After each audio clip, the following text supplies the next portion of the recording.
Everyone's talking about that $19 billion liquidation that nuked crypto in about 24 hours, but almost nobody's talking about why some people got completely wrecked while others had zero liquidity issues.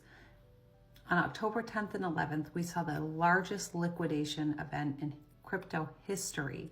Around 19 billion in leveraged positions evaporated in a single day. Longs got wiped, prep open interest collapsed, and over 1 million traders watched their accounts disappear. On Hyperliquid, more than $1 billion in trader capital vanished and thousands of wallets were pushed into the red. On Binance, it got even crazier. Their internal oracle was looking at their own thin order book for pricing. The liquidity dried up and the synthetic dollar, the USDE, depegged to about 65 cents on Binance only, while it stayed around $1 everywhere else. So imagine this, the asset is fine across the entire market, but your exchange thinks it's crashing, your collateral tanks, your margin gets hit, and you get liquidated off a bad price feed. And think about this, if a bad price feed can nuke your account overnight, imagine what happens on the other side. When one of these assets moons and your exchange can't source liquidity fast enough, people get stuck, orders fail, slippage gets insane. Liquidity risk isn't just on the downside, it's on the upside too. This is why I don't want my entire portfolio depending on one exchange order books or a stressed matching engine.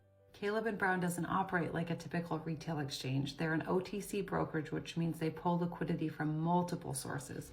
OTC market makers, institutional liquidity providers, and multiple centralized and decentralized venues. They use infrastructure like Talos to aggregate prices across the entire network instead of trusting a single order book with a panicked oracle.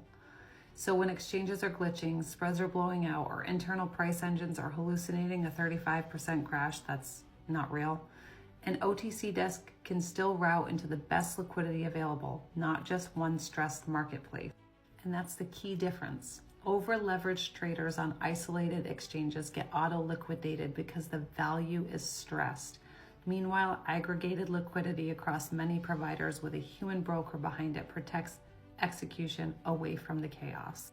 It's not just what you trade, it's where your liquidity comes from. So if you think this kind of setup would support your journey, you can sign up for free with my link and become part of the Crypto Wee Woo family.